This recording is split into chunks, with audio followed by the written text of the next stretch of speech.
विद्यार्थियों, अब हम जिस कहानी का अध्ययन करेंगे वो है जैनेन्द्र की लिखी कहानी इनाम। इनाम कहानी उनकी मनोविश्लेषणात्मक प्रवृत्ति की कहानी है। इस कहानी ने उनको श्रेष्ठ मनोवैज्ञानिक कहानीकारों में की सूची में एक ऊंचे स्थान पर प्रतिष्ठित कर दिया। इनाम कहानी एक प्रेम त्रिकोण की कहानी है, जिसमें धनंजय नाम का एक बालक, उसकी माँ, उसके पिता और एक अन्य स्त्री, ये चार मुख्य रूप से पात्र हैं। धनंजय की माँ हमेशा इसी चिंता में रहती है, उसे यही घुटन, यही चिंता सताती रहती है कि उसके पति उसके बच्चों का, उसका, अपने घर का किसी भी तरह से ख्याल नहीं रखते हैं। वो सुबह छाता लेकर निकलते हैं और शाम को देर होने पर घर आते हैं। उनका संबंध एक अन्य स्त्री से है जो उसी के साथ मौज मस्ती करते रहते हैं, उसी का ध्यान रखते हैं और अपनी सारी कमाई उसी पर लुटाते हैं। बालक धनंजय भी इस बात को जानता है और वह कभी भी किसी बात की शिकायत अपनी माँ से नहीं करता। उसकी माँ इतनी कुढ़ी हुई, इतनी दुखी रहती है इस बात से, इतनी परेशान रहती है कि उसे किसी बात का कोई ख्याल नहीं है। धनंजय पूरी क्लास में अव्वल आता है, अपना रिजल्ट लेकर जब वो घर जाता है तो माँ उसे डांटती है, मारती है। उसे ये नहीं पता कि उसका बच्चा, जिसने आज पूरे क्लास में सबसे ऊंचा स्थान प्राप्त किया है और वो कितना खुश है, क्या अपेक्षाएं लेकर वो उसके पास आया है, इस बात का उसे बिल्कुल भी ध्यान नहीं रहता है। और वह उसकी पिटाई कर देती है।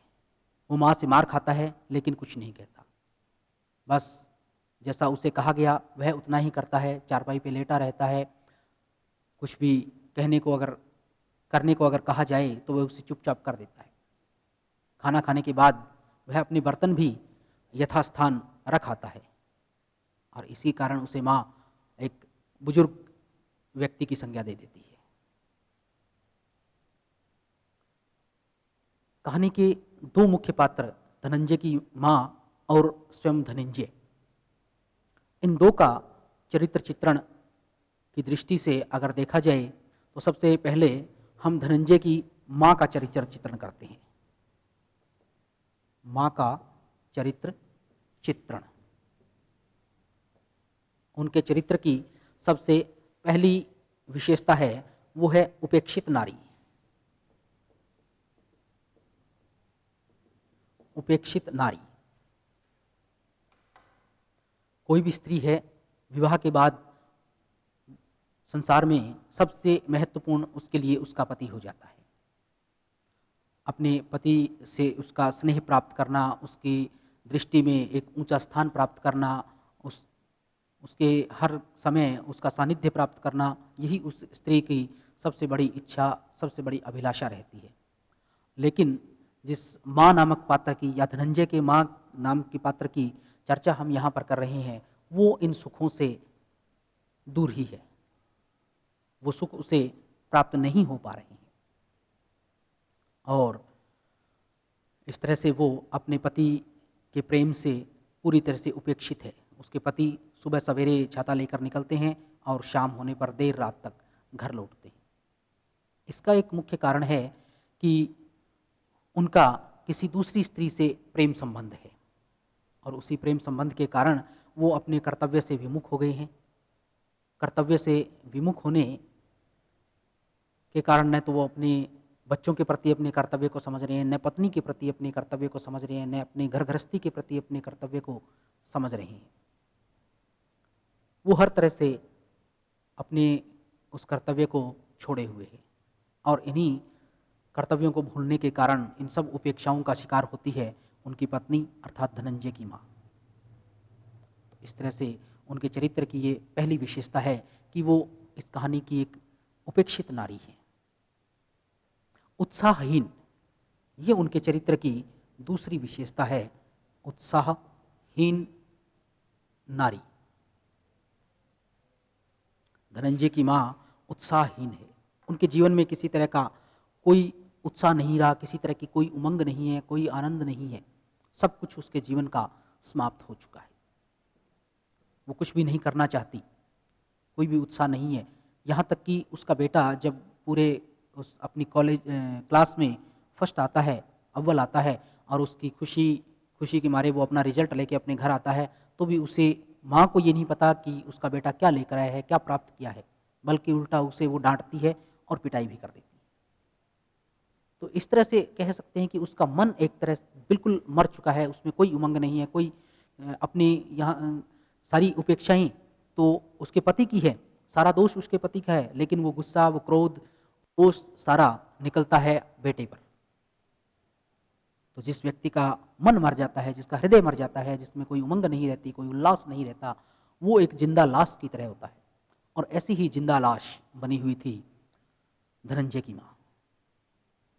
इसे कह सकते हैं कि वो उत्साहहीन नारी इस कहानी की है। अगली इनकी विशेषता है तनावपूर्ण स्वभाव। पति से मिली उपेक्षा के कारण, उनके पर स्त्री के साथ प्रेम संबंध होने के कारण, गृह क्लेश के कारण, घर में होने वाले तनाव परेशानियों के कारण धनंजय की माँ का स्वभाव भी तनावपूर्ण हो जाता है। वो पूरी तनाव से घिर जाती है, एक पूरी तरह से तनावग्रस्त रहती है। उनके स्वभाव में, हर एक क्रियाकलाप में वो तनाव दिखाई देता है। चाहे वह पति से बात करना हो, चाहे वह अपने पुत्र से बात करना हो, चाहे उनके साथ किसी भी तरह का कोई व्यवहार है, कोई भी क्रियाकलाप है, वो तनाव ही तनाव हमें नजर आता है। और इन सब का जो दोषी है, इन सब का कारण है, वो है धनंजय का पिता।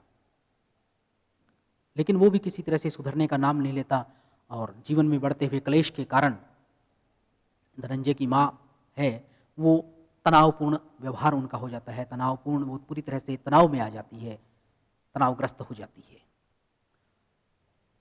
अगली उनकी विशेषता है गर्म मिजाज। सारे कारण, सारी बातें एक ही चीज से जुड़ी हुई है। जैसा भी स्वभाव धनंजय की माँ का बन चुका है, जैसा व्यवहार वो करती है, उस सारे व्यवहार की जो जड़ है, कलह की जड़ है, वो है धनंजय के पिता का प्रेम संबंध।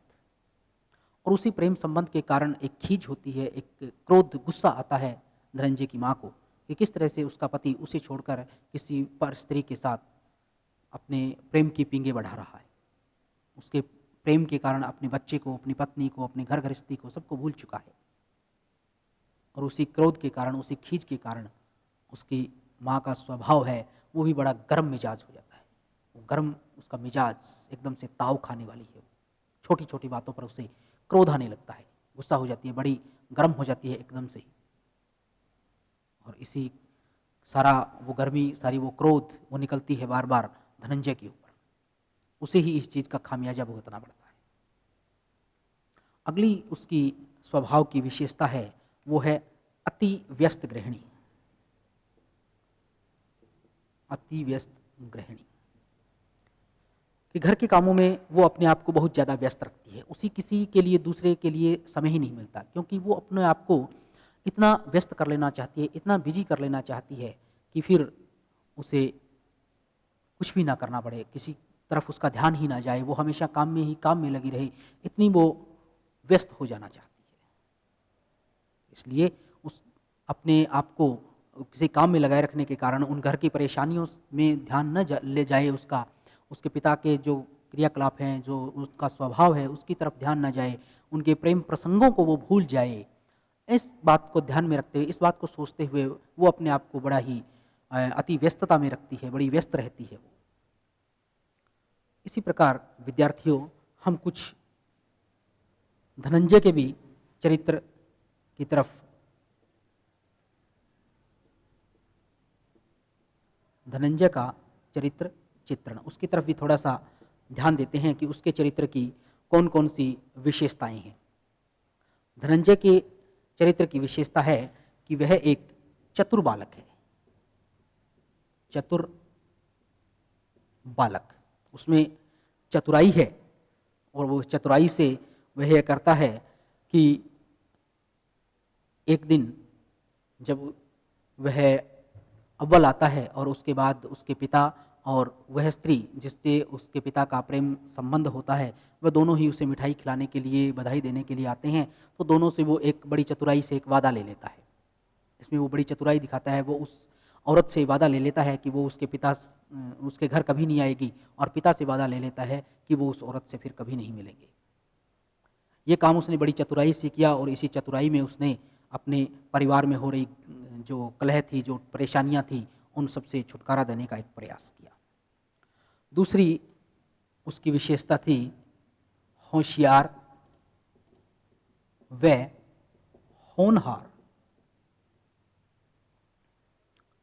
धनंजय बड़ा होशियार और बड़ा ही होनहार बालक। पूरे क्लास में वो पहले स्थान पर आता है। इससे पता चलता है कि वह बड़ा होशियार है।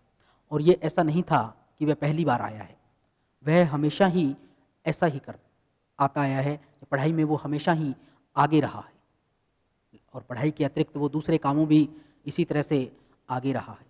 घर का वातावरण वो भांप लेता है, घर के वातावरण का उसे पता है, और उस वातावरण के कारण ही वह ऐसा कुछ भी नहीं करता जिससे कि उसकी माँ को किसी भी तरह की तकलीफ हो। वो हर तरह से माँ के साथ सहयोग करने के लिए तैयार रहता है। माँ के द्वारा मारा जाता है, पीटा जाता है, लेकिन वह कभी उस चीज़ का कभी भी विरोध नहीं करता है। अगली इसके स्वभाव की विशेषता है, वो है आज्ञाकारी पुत्र। आज्ञाकारी पुत्र। धनंजय एक आज्ञाकारी पुत्र है। वह अपनी माँ की हर आज्ञा को बड़े ही मन से मानता है। जैसा माँ उसको कहती है वह वैसा ही करता है। घर से बाहर न जाने के लिए उसे कहा जाता है, वह घर से बाहर नहीं जाता। पढ़ने के लिए कहा जाता है, वो पढ़ता है। दूसरे किसी काम के लिए कहा जाता है तो वह उस काम को बड़े मनोयोग से करता है। तो इस तरह से वह अपनी माँ की आज्ञा का बड़े ही मन से पालन करता है। बड़ा ही आज्ञाकारी पुत्र है, बड़ा ही सेवाभावी वह पुत्र है। अगली उसकी चरित्र की विशेषता है, वो है परिवार का शुभ चिंतक। परिवार का शुभ चिंतक। धनंजय परिवार का शुभ चिंतक है। वह नहीं चाहता कि परिवार में किसी भी तरह का कोई झगड़ा हो, किसी भी तरह की कोई लड़ाई हो, किसी भी तरह का कोई तनाव बने। और इसीलिए इसी के कारण वह बड़ी ही चालाकी से अपने पिता और उस दूसरी स्त्री से अपने उस दिन, जिस दिन वो उसके पास होने की खुशी में मिठाई लेकर आते हैं, उस दिन उनसे वादा ले लेता है कि वो एक दूसरे से कभी नहीं मिलेंगे, वो स्त्री उनके घर में कभी फिर से नहीं आएगी। इस तरह का वादा ले लेते हैं।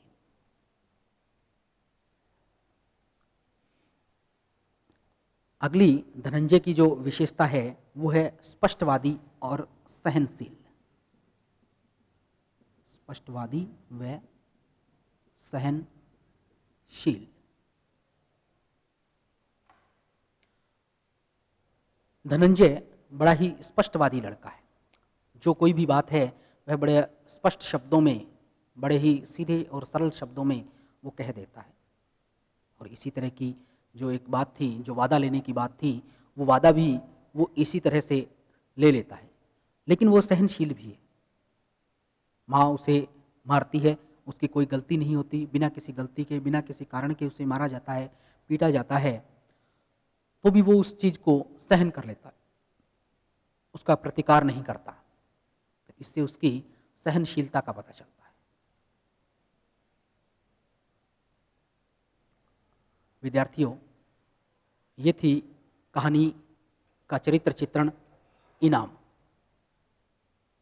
इनाम कहानी में जो इसका नामकरण किया गया है इनाम, वो इनाम यही है कि उस बालक धनंजय ने बड़ी चतुराई से ये इनाम मांग लिया कि जिस स्त्री से उसके पिता का प्रेम संबंध है, वो स्त्री उसके घर में कभी नहीं आएगी, और अपने पापा से इनाम स्वरूप ये मांग लिया कि वो उस स्त्री से कभी नहीं मिलेंगे।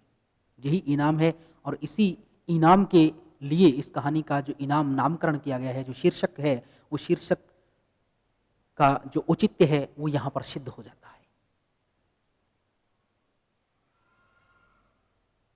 अगली जिस कहानी की चर्चा हम करेंगे, जिस कहानी का अध्ययन हम करेंगे, वो कहानी है अज्ञे की एक प्रसिद्ध कहानी सेब और देव। सेब और देव। सेब और देव में हम ये देखते हैं कि एक कॉलेज के प्रोफेसर साहब हैं जो कि हिमाचल प्रदेश के एक क्षेत्र में जाते हैं, क्योंकि वो इतिहास के प्रोफेसर है, इसलिए ऐतिहासिक चीज़ों में उनकी बड़ी रुचि है। और ऐसे में ही वो एक ऐसे मंदिर में जाते हैं, मंदिर को देखने जाते हैं जहाँ कुछ इतिहास से संबंधित रोचक जानकारियाँ उनको मिल सके। वो जाते तो मंदिर देखने के लिए हैं, लेकिन जैसे जैसे वो रास्ते में जा रहे होते हैं, वहाँ रास्ते में वो देखते हैं कि कुछ सेब के बाग आते हैं। और उन सेब के बागों में बड़ी विशेषता ये थी कि वहाँ उनका कोई रखवाला नहीं था, कोई बाड़ वहाँ पर नहीं की गई थी। कोई रखवाला या कोई बाड़ वहाँ नहीं की गई थी, लेकिन फिर भी वहाँ पर उन सेबों को चोरने कोई नहीं आया, कोई चुराने वाला नहीं था। सेब थे वो लदे हुए थे, सेब के पेड़ हैं वो लदे हुए थे उन सेबों से। लेकिन तभी देखते हैं प्रोफेसर साहब कि एक छोटा सा बच्चा है वो सेब चुराने की कोशिश कर रहा है। प्रोफेसर साहब उसे डांटते हैं और पेड़ से उतारकर भगा देते हैं। लेकिन विद्यार्थियों, जैसे जैसे वो आगे बढ़ते हैं और अंततः एक मंदिर में पहुंचते हैं, तो क्या देखते हैं कि एक मंदिर जो कि ऐसा लग रहा था कि कई वर्षों से उसमें किसी तरह की कोई पूजा पाठ, साफ सफाई, यहाँ तक कि उसे खोला भी नहीं गया हो। और जैसे ही वो उसे खोलते हैं, उसका दरवाज़ा एक तरफ गिर जाता है। वहाँ अंदर देखते हैं कि बड़ी एक काले पत्थर की भगवान की मूर्ति वहाँ पर लगी हुई है। मूर्ति को देखकर प्रोफेसर साहब के मन में लालच हो जाता है और वो सोचते हैं कि यहाँ मुझे देखने वाला कौन है। वो उस मूर्ति को उठाकर अपने कोट की जेब के अंदर रख लेते हैं।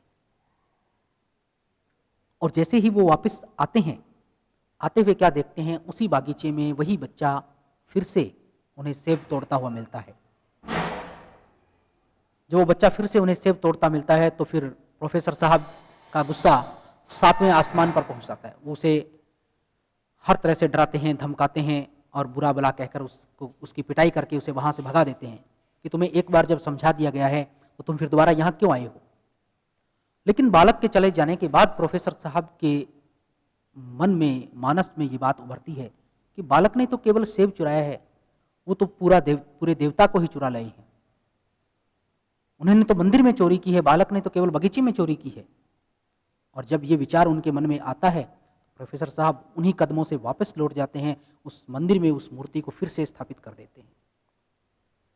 तो कहानी का जो उद्देश्य है वो है मानवीय आचरण की पवित्रता, ईमानदारी की प्रवृत्ति को और बढ़ाना।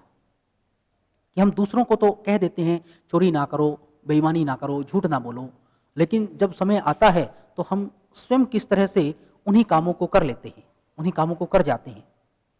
ये कैसे हो जाता है? तो हम अपने आचरण में भी शुद्धि रखें, अपने आचरण को भी सुधारें हम, यही आवश्यक है। और इसी उद्देश्य की पूर्ति ये कहानी कर रही है, इसी उद्देश्य की पूर्ति के लिए लेखक ने ये कहानी लिखी है। कहानी की समीक्षा की जाए कहानी के तत्वों के आधार पे, तो सबसे पहला जो तत्व है वो है कथानक का।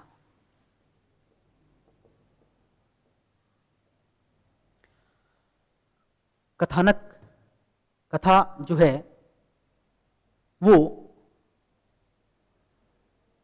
रोचक और कौतूहल से भरी हुई होनी चाहिए, जिससे पाठक उससे जुड़ा रहे, उससे आगे से आगे पढ़ने के लिए वो प्रेरित होता रहे कि आगे इसमें और क्या होगा, क्या होने वाला है। कहानी का कथानक घटना प्रधान होना चाहिए, घटनाएं भी उसमें अधिक नहीं होनी चाहिए, ये भी आलोचक मानते हैं।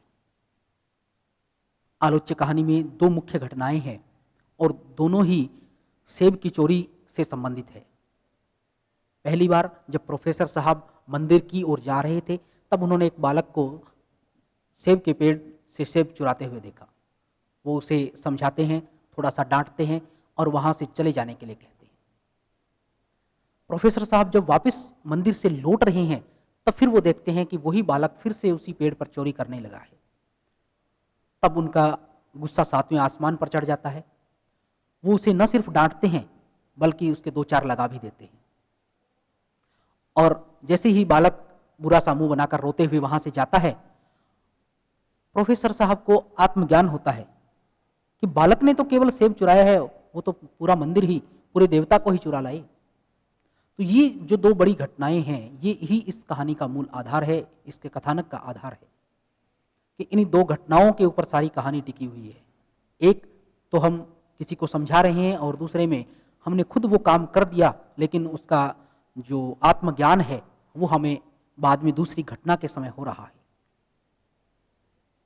तो कथानक की दृष्टि से देखें तो कथानक में पूरा कसाव है, उसमें किसी तरह का कोई बिखराव नहीं है। कथानक इतना बड़ा नहीं है, उसमें रोचकता है, कुतूहल है, सब वो तत्व उपस्थित है जो एक अच्छे कथानक में होने चाहिए। अगली इसकी विशेषता है पात्र या पात्रों का चयन। सेब और देव कहानी में केवल एक ही मुख्य पात्र है, एक, और वो है इतिहास के प्रोफेसर। प्रोफेसर साहब का जो चित्रण किया गया है वो इनकी गरिमा के अनुरूप है। उनके वस्त्र परिधान, उनका चाल, उनकी बात, उनके आदर्श, उनका व्यवहार सब उस हिसाब से है कि किसी भी तरह से ऐसा नहीं कहा जा सकता कि जिस व्यक्तित्व का चित्रण, जिस पात्र का चित्रण लेखक इसमें करना चाहता है वह उसके अनुसार नहीं है। उस पात्र का चित्रण ठीक वैसा ही किया गया है जैसा इस कथानक की आवश्यकता है, जैसी कथानक मांग करता है उस मांग के अनुसार ही उस पात्र का चित्रण इसमें किया गया है। तीसरा जो तत्व है वो है संवाद का। कहानी कथा शैली में लिखी गई है, संवाद इसमें कम है, लेकिन संवाद जितने भी आए हैं वो उतने आकर्षक, कसे हुए और छोटे हैं, क्योंकि ये एक बड़ी आवश्यकता है कि कहानी में लंबे संवाद नहीं होने चाहिए। संवाद हमेशा छोटे होने चाहिए, वो कथा के अनुसार होना चाहिए, कथानक के अनुसार, उसको आगे बढ़ाने वाले भावों के अनुसार, प्रसंग के अनुसार ही होने चाहिए। यदि ऐसा किसी कहानी में नहीं है तो वह साहित्य की दृष्टि से, कहानी कला की दृष्टि से कहानी कहलाने के भी लायक नहीं है।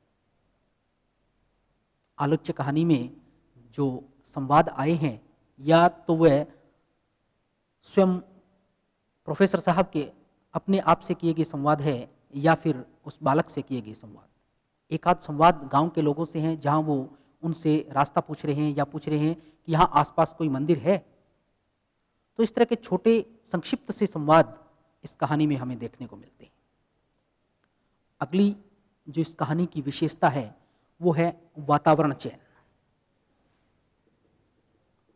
वातावरण चयन किसी भी कहानी की उत्कृष्टता के लिए उसके वातावरण का चयन बड़ा आवश्यक है, और वातावरण भी वैसा कि जिस क्षेत्र के लिए, जिस स्थान के बारे में, जिस समय के बारे में हम उसमें दिखा रहे हैं, चर्चा कर रहे हैं, वैसा ही चित्रण भी उसमें होना चाहिए।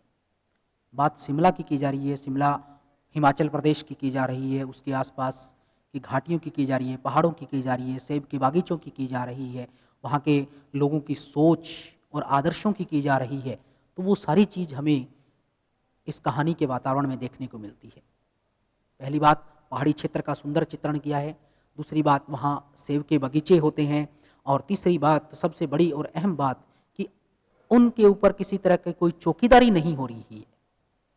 तो ये वहाँ की एक विशेषता है, वहाँ के वातावरण की, वहाँ के परिवेश की विशेषता है जिसका चित्रण लेखक ने किया है कि उन बागीचों में, उन पेड़ों के ऊपर हजारों की संख्या में सेब लगे हुए हैं, लेकिन उनकी रक्षा के लिए, उनकी रखवाली के लिए कोई नहीं है। और वहाँ की जनता की ईमानदारी देखिए कि कोई भी उन सेबों को तोड़ने नहीं आ रहा है, कोई भी सेब तोड़ने के लिए, चोरी करने के लिए नहीं आ रहा है, और किसी तरह की कोई रखवाली की जरूरत नहीं है। तो उस परिवेश का एकदम सजीव सुंदर चित्रण लेखक ने यहाँ किया है। जैसा वहाँ देखा है, जैसा वहाँ पर पाया जाता है, ठीक वैसा ही चित्रण यहाँ पर किया गया है। पांचवी विशेषता है भाषा शैली। भाषा शैली की जो विशेषता है वो भाषा और शैली उसके अनुरूप है। जो कथानक है उसी के अनुसार, इसमें किसी तरह का कोई भेदभाव, कोई छेड़छाड़, या यूं कहें कि कोई कमी भाषा की दृष्टि से लेखक ने नहीं रखी है। अगली इसकी विशेषता है उद्देश्य। उद्देश्य, कहानी का उद्देश्य जैसा कि पहले ही स्पष्ट किया गया है कि मानवीय आचरण की पवित्रता और ईमानदारी की प्रवृत्ति में वृद्धि करना इस कहानी का उद्देश्य है, और उसी उद्देश्य के लिए लेखक ने इस कहानी को लिखा है, और उस उद्देश्य पूर्ति में लेखक सफल भी रहा है। लेखक ने दिखाया है कि किस तरह से एक कॉलेज के प्रोफेसर एक बालक से शिक्षा ग्रहण कर रहे हैं। बालक को 2 बार चोरी करते हुए देखने पर उनको बड़ा क्रोध आता है, लेकिन वो स्वयं मंदिर में चोरी कर लाते हैं, और जब वो उन्होंने चोरी कर ली तो उस बात का उन्हें भान नहीं हुआ बिल्कुल भी कि वो मंदिर में चोरी कर रहे हैं, और अभी रास्ते में उन्होंने एक बालक को चोरी करने से रोका था, चोरी करना के लिए उसे बुरा बताया था कि चोरी नहीं करनी चाहिए, ये पाप क्रम है। लेकिन जब स्वयं चोरी की तो उस बात को भूल गए कि पाप क्या है और पुण्य क्या है। लेकिन जैसे ही उन्होंने दोबारा से चोरी करते हुए देखा तो अपनी गलती का एहसास उसे तुरंत हो गया, और वो तुरंत दोबारा से मंदिर में जाते हैं और उस भगवान की प्रतिमा को पुनः से वहां पर प्रतिस्थापित कर देते हैं। तो ये जो मानवीय आचरण की पवित्रता है, ईमानदारी है, इसी की स्थापना करना लेखक का उद्देश्य रहा है, और उस उद्देश्य में लेखक सफल हुआ है। शीर्षक, अंतिम तत्व इसका है शीर्षक। किसी भी कहानी का, किसी भी रचना का शीर्षक है वो उसकी मुख्य घटना के आधार पर होता है, और इस कहानी की मुख्य जो घटनाएं हैं वो 2 है, एक सेब और दूसरा देव। एक जगह सेब की चोरी हो रही है, दूसरी जगह देवता को ही चुरा लिया गया है। तो इन 2 चीजों के ऊपर सारा कथानक, सारी कहानी टिकी हुई है कि एक जगह तो चोरी की जा रही है सेबों की, दूसरी तरफ चोरी की जा रही है देव की। तो दोनों को मिलाकर लेखक ने उसका एक शीर्षक बना दिया। बड़ा ही छोटा सा सुंदर संक्षिप्त चित्र है, कथानक के अनुरूप है, उद्देश्य के अनुरूप है, सेब और देव।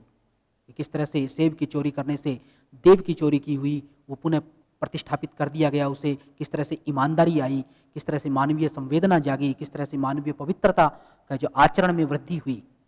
इस उद्देश्य से अगर कहानी को देखें या कहानी के तत्वों के आधार पर इस कहानी की, सेब और देव कहानी की समीक्षा की जाए तो लेखक है वो इस कहानी की रचना में पूर्णतः से सफल रहा है। कहानी एक श्रेष्ठ कहानी कही जा सकती है। विद्यार्थियों, अगली क्लास में हम अध्ययन करेंगे यशपाल की कहानी पर्दा और फणीश्वर नाथ रेणु की कहानी पंचलेट का। धन्यवाद।